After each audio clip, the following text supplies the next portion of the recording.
Hello అండి అందరికీ welcome back to our channel ANSI vlogs. అందరూ ఎలా ఉన్నారండి? బాగున్నారా? ఇక్కడైతే ఇదంతా చూడడానికి చాలా అందంగా ఉంది కదండి.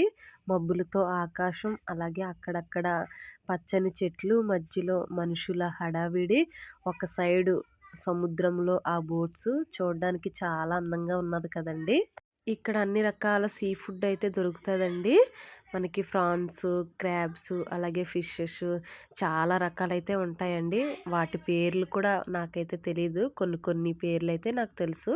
ఇక్కడ చూసారా ఎలా తీసుకెళ్తున్నారో ఇలా రిక్షాల్లో వేసుకుని. ఇక్కడ దొరికేవన్నీ కూడా చాలా ఫ్రెష్‌గా అయితే ఉంటాయండి. ఇక్కడ వాళ్ళైతే మనకి బుట్టలు లెక్క చొప్పున అమ్ముతారు కదండీ. ఒక 2 ఫ్యామిలీస్‌కైతే అవి సరిపోతాయి. సో, ఇక్కడైతే మనకి బార్గింగ్ చేయడం అనేది రావాలండి. బార్గింగ్ చేసిన వాళ్ళైతే మంచిగా బార్గింగ్ చేసి తీసుకోవచ్చు. ఇక్కడ చూసారా ఇలా బుట్టల్లో అయితే అమ్ముతారు. ఇది వచ్చేసి 500 నుంచి 1000 వరకు ఉంటదండి. బయటతో పోల్చుకుంటే ఇక్కడ చాలా రీజనబుల్ రేట్స్ అయితే ఉంటాయండి. అలాగే ఫ్రెష్‌గా కూడా ఉంటాయి అన్నీను. ఇంక నాకు ఇష్టమైన ఫ్రాన్స్ అయితే వచ్చేసినాయండి. మేము ఎప్పుడు వెళ్ళినా ఫ్రాన్స్ అయితే కంపల్సరీగా తీసుకుంటామండి. ఈ చేపలైతే చాలా హోటల్స్‌కి వెళ్తాయండి. అలాగే వేరే కంట్రీస్ కూడా ఇక్కడి నుంచే పంపిస్తూ ఉంటారు. చూసారా ఇలా అయితే వేసి అమ్ముతూ ఉంటారు. చాలామందొచ్చి బార్గింగ్ చేసుకొని ఇవైతే తీసుకొని వెళ్తూ ఉంటారండి. ఇక్కడ చాలా రకాల చేపలైతే ఉంటాయండి. వీటి నేమ్స్ కూడా అయితే మనకు తెలీదు. అన్ని చేపలైతే ఉంటాయండి ఇక్కడ.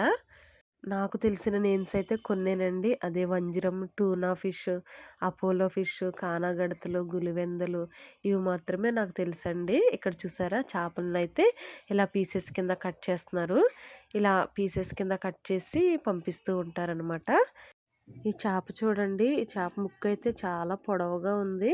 మరి ఈ చేప పేరేంటో నాకు తెలీదు గానీ, ఈ చేప ముక్కయితే చాలా పొడవుగా ఉందండి. వైజాగ్ చూడడానికి ఎవరొచ్చినా సరే ఈ ఫిషింగ్ హార్బర్‌ని కూడా తప్పకుండా చూసే వెళ్తారు కదండీ! మరి మీలో ఎంతమంది ఈ ఫిషింగ్ హార్బర్‌కి వెళ్లారో నాకు కామెంట్ చేసేయండి.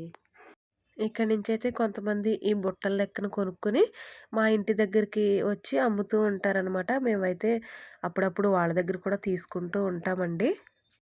ఈ ఫిషింగ్ హార్బర్ సండే అయితే అస్సలు ఖాళీ ఉండదండి. ఎందుకంటే మాక్సిమం అందరూ ఫిషింగ్ హార్బర్‌కి వెళ్లి చేపలు తీసుకోవడానికే ట్రై చేస్తారండి. మంచి క్వాలిటీ ఉన్న ఫిషెస్ అయితే ఈ హార్బర్‌లో దొరుకుతాయి కాబట్టి ఇంక సండే అయితే అస్సలు ఖాళీ ఉండదండి. మన ఇంటికి చుట్టాలు ఎవరైనా వచ్చినప్పుడు మనం ఇలా ఫిషింగ్ హార్బర్ వెళ్ళి ఈ చేపలనేది తీసుకుంటే చాలా బెస్ట్ అండి. ఎందుకంటే ఇక్కడ మంచి క్వాలిటీ ఉంటాయి. అలాగే రేట్స్ కూడా రీజనబుల్ రేట్స్ అండి. బయటతో పోల్చుకుంటే ఇక్కడ చాలా బెస్ట్ అండి. ఈ చేప చూసారా? దీన్నైతే పండుగప్ప అంటారంటండి. దీని కాస్ట్ అయితే చాలా ఎక్కువ. ఇది స్టార్టింగ్ ప్రైజే 2000 ఉంటదంటండి. పెద్దదైతే ఇంకా ఎక్కువ ప్రైజ్ అయితే దీనికి ఉంటదంటండి. ఇంకా ఇవి చూసారా? ఇవి అపోలో ఫిష్ అండి. మనం హోటల్స్‌కి వెళ్ళినప్పుడు ఇవి కంపల్సరీగా తింటాం కదా! అది ఇవేనండి. అపోలో ఫిష్ అండి ఇది. ఈ అపోలో ఫిష్ కూడా చాలా మంచి టేస్ట్ ఉంటదండి. అన్ని రకాల చేపలు చూడాలి అనుకుంటే తప్పకుండా ఈ ఫిషింగ్ హార్బర్‌కి వెళ్ళాలండి. వెళ్తే మనకి చాలా రకాల చేపలైతే మనం ఇక్కడ చూడొచ్చు. వాటిల్లో కొన్ని పేర్లు కూడా మనకు తెలీదు. అన్ని రకాల చేపలైతే వస్తాయండి. ప్రతిసారి ఒక కొత్త రకం చేపనైతే ఇక్కడ చూడొచ్చు మనం. ఇక్కడ అన్నీ కూడా ఇలా బుట్టల్లో పెట్టి అమ్ముతూ ఉంటారండి. మనము ఆ బుట్టతో పాటు కొనుక్కోవాలి. ఆ బుట్ట మళ్ళీ వాళ్ళకి ఇచ్చేయాలనుకోండి, మనకన్నీ బుట్టల్లో పెట్టి చూపిస్తారు.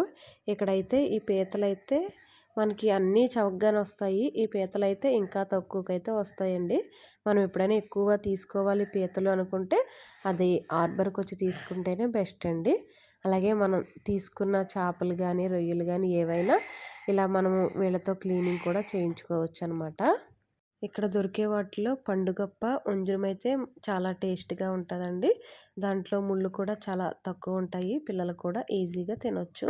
ఓకే అండి. మా వీడియోస్ మీకు నచ్చినట్లయితే తప్పకుండా కామెంట్ చేయండి. అలాగే రియాన్సీ వ్లాగ్స్‌ని సబ్స్క్రైబ్ చేసుకోవడం మాత్రం మర్చిపోకండి.